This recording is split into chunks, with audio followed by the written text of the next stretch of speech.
ये कम काम हुआ और सिर्फ जो है वो बैठ करके गोष्ठियाँ करना, दूसरी चीज़ें करने के लिए वो पैसा लगाया गया। उनको एडजस्ट करने के लिए जो मार्केटिंग बोर्ड वगैरह HSR ये अफसरों को लगा दिया गया। बैठाए हुए हैं उनकी सर्विसेज टर्मिनेट करो, यूनिवर्सिटी में बैठाए हुए हैं। कांगड़ा का वीक पॉइंट ये देखा जा रहा है कि कांगड़ा से एक ही मंत्री है, तो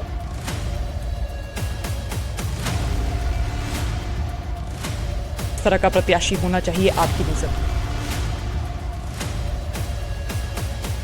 पोर्टल के विषय में आपकी क्या राय थी? महामीन को खुश करने के नया कार्यक्रम शुरू किया था कुछ। हिमाचल प्रदेश में कृषि की क्या स्थिति है और उसके अलावा राजनीतिक सरगर्मियां किस तरह की हैं, इन सभी मुद्दों पर बात करने के लिए हिमाचल प्रदेश के कृषि मंत्री चंद्र कुमार हमारे साथ हैं। सर, पहला सवाल, जिस तरह हम BBMB में हिस्सेदारी की बात करते हैं, अब रॉयल्टी की बात भी उठ गई है, तो अब उसका स्टेटस क्या है?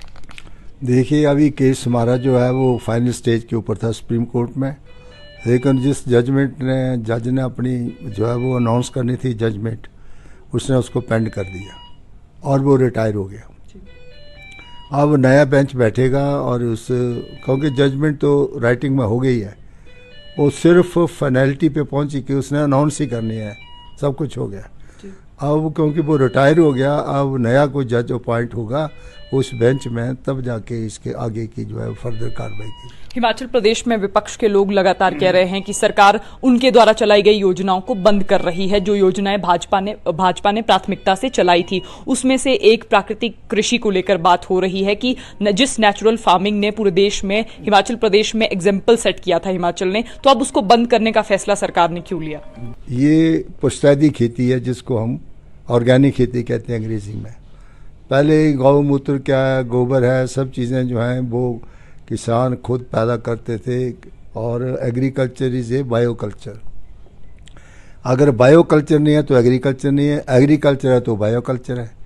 तालमेल के साथ जो था वो कृषि को आगे बढ़ाने का प्रयास किया जाता था। अब उसके अल्टरनेटिव आ गए, क्योंकि देश की दुनिया की पॉपुलेशन बढ़ गई, इम्प्रूव सीड्स आ गए, लोगों को teeming millions of people they are asking for bread and butter, उनको रोटी के लिए आसा। तो इसलिए उस वक्त क्या किया कि ऑर्गेनिक खेती को छोड़ के लोगों का ध्यान फर्टिलाइज़र दूसरी चीज़ों के ऊपर चला, ताकि प्रोडक्शन जो है वो बढ़ाई जाए। और ज़्यादा प्रोडक्शन बढ़ाने से क्या हुआ कि लोगों की रिक्वायरमेंट जो है फूड की जो है उस वक्त रिक्वायरमेंट को मीट आउट किया गया, और उसमें MS स्वामीनाथन का बहुत बड़ा रोल रहा, जिसका एक हफ्ता पहले जो है वो देहांत हो गया।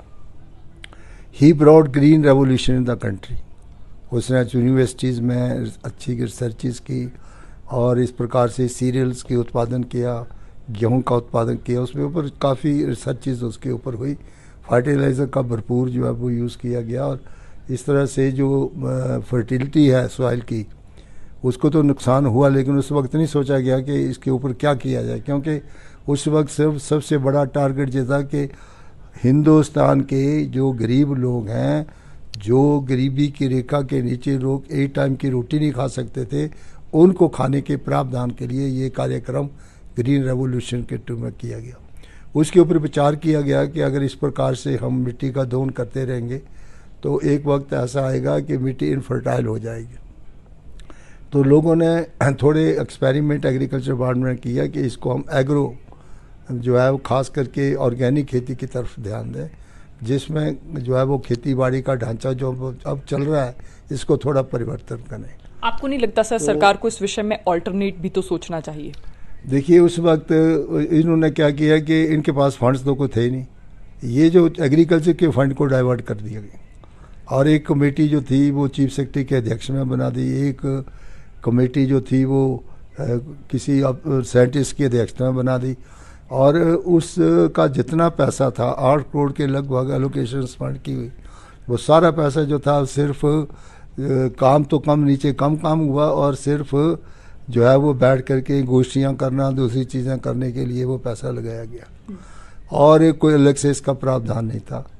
और इसको क्या किया कि उन्होंने इस प्राकृतिक खेती को, जो हमारा उस वक्त का एग्रीकल्चर मार्केटिंग बोर्ड का जो सेक्रेटरी था, उसको जो है उसका नोडल ऑफिसर बना दिया गया, जो आत्मा का भी, हालांकि ये कोई मार्केटिंग बोर्ड की पोस्ट जो है ये किसी IAS अफसर की नहीं रही है।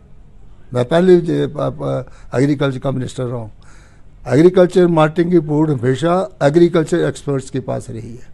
ये सिर्फ इनको एडजस्ट करने के लिए जो मार्केटिंग बोर्ड्स वगैरह HSRS अफसरों को लगा दिया गया है। कोई ऐसी प्रथा नहीं थी हिमाचल प्रदेश में भी। आप किंगरा से लेकर के दूसरे देखो, सब एक्सपर्ट लोग आते थे एग्रीकल्चर सेक्टर में। अब चलो इनका अपना सोच है कि कैसे इसको करना है। और अब मैंने कहा है कि बिल्कुल नहीं, ये बिल्कुल जो नेचुरल खेती है इसको क्लोज करो और जो ऑर्गेनिक खेती है उसकी तरफ डाइवर्ट करो। जो पैसा यूनिवर्सिटी ने लिया उसको वापस करो। और जो एग्रीकल्चर का सीनियर मोड जो जॉइंट डायरेक्टर लैब का जो अफसर है वो इसको देखेगा, इसकी मॉनिटरिंग करेगा, चाहे वो आत्मा प्रोजेक्ट है, चाहे ये प्राकृतिक खेती प्रोजेक्ट। जो लोग बड़े बड़े उसके वहाँ बैठाए हुए हैं उनके सर्विसेज टर्मिनेट करो। यूनिवर्सिटी में बैठाए हुए हैं अननेसेसरी, हम उनको 1.5-2 लाख रुपये से बस तनख्वाह दे रहे हैं और दे आर कंट्रीब्यूटिंग नथिंग। इसको क्लोज करो चैप्टर को। जो तो डेपुटेशन ऊपर के स्टाफ है उसको बाग पर रिपेट्रिएट करिए। जैसे आत्मा में को ऐड लगे हैं तो उनको आत्मा में, जो एग्रीकल्चर में एग्री, बाकी जो है उसको क्लोज करो। कांगड़ा जिला में एक मुद्दा उठ रहा है काफी समय से, जो आवारा पशु हैं उनकी संख्या लगातार बढ़ती जा रही है और लोगों के लिए भी वो समस्याएं क्रिएट कर रहे हैं। लेकिन उस विषय में आवाज भी कांगड़ा से उठाई जा रही है। अब सरकार उसमें क्या स्टेप्स उठा रही है? मेरी बात सुनो, ये भी मेनिस जो है वो मैन मेड मेनिस है, कोई कुदरत ने नहीं किया। इसमें टीकाकरण की फेलियर्स है, हमारे सोशल कस्टम्स वगैरह उनकी भी फेलियर्स है। इसको बड़ी जल्दी जो है इसका फुल प्रूफ प्रोग्राम बना करके हम जो है वो अभी एनिमल सेंसिस हो रही है, पहले तो वो डिज़ाइन करेंगे किस प्रकार की चिप इनकॉर्पोरेट की जाएगी उनके स्किन के अंदर, और उसके बाद हम सेंसिस में देखेंगे कितने स्क्रैप कैटल है। इन गौशालों को पैसा देना, दूसरी गौशालों को चलाने के लिए पिछली बार 70 करोड़ रुपये हमने जो है वो दिए है।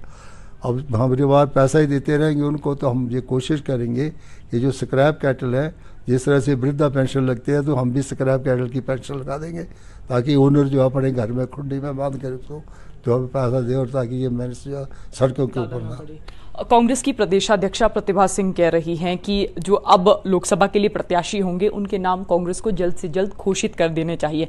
आप भी लोकसभा लड़ चुके हैं, जीत भी चुके हैं, आपको क्या लगता है कि क्या ये वाकई सही है? शॉर्ट लिस्टिंग करके जल्दी से जल्दी जिसके उसमें ग्रेडिंग में जो ठीक आता है, कॉम्बिनेशंस ठीक हैं, इलाका वाइज कास्ट वाइज सब पैरामीटर्स दे करके जल्दी से क्लियर कर देना चाहिए। एक अंतिम सवाल, जिस तरह बात हो रही है लोकसभा चुनावों को लेकर, कांगड़ा का वीक पॉइंट ये देखा जा रहा है कि कांगड़ा से एक ही मंत्री है, तो ऐसे में आपको लगता है कि कांग्रेस को डेंट भी पड़ सकता है कांगड़ा से? ऐसी बात नहीं है, कोई डेंट नहीं पड़ता। उसमें ऐसा होता है कि this is the purgative of chief minister, किसको बनाए किसको ना बनाए। ठीक है, इम्बैलेंस नहीं है, लेकिन किसी भी वक्त सूनर और लेटर एक्सपेंशन तो करेगा ही। कांगड़ा से किस तरह का प्रत्याशी होना चाहिए आपकी नजर में? जीतने वाला जिताऊ होना चाहिए, जमानत जब्त बढ़ाना नहीं चाहिए। जो जमानत जब्त कराते हैं वो प्रत्याशी थोड़े होने चाहिए। कृषि पोर्टल के विषय में आपकी क्या राय? क्योंकि अखबारों में ये खबर लगातार सुर्खी बन रही है क्या कि कृषि पोर्टल को बंद किया गया है और जो बाकी पोर्टल्स थे उस पे भी किसान अप्लाई नहीं कर पा रहे हैं। नहीं, हमारा वो जो कृषि पोर्टल्स है वो तो खुला है, उसको कोई बंद नहीं करना चाहिए। हमने तो सिर्फ ये जो नया कार्यक्रम शुरू किया है, प्राकृतिक खेती खुशहाल किसान, इसको मैंने कहा कि ऑर्गेनिक खेती जो हम कर रहे हैं उसमें है ये, इसको अलग से पैसे का कोई प्रावधान नहीं है। ये तो उसको खुश करने के, उस वक्त के महामहिम को खुश करने के नया कार्यक्रम शुरू किया था। कुछ हमारे आईएएस अफसर जो उन्होंने फटाफट बॉडियाँ कॉन्स्टिट्यूट। महाभीम कौन है? महाभीम होगा, वो पता कर लेना कौन था पीछे। हिमाचल प्रदेश के कृषि मंत्री चंद्र कुमार हमारे साथ थे। हमने बात की हिमाचल प्रदेश में बीबीएमबी की हिस्सेदारी को लेकर, हिमाचल प्रदेश में कृषि योजनाओं पर और साथ में राजनीतिक सरगर्मियों पर। तो फिलहाल संवाद भारत में अभी के लिए बस इतना ही। नमस्कार।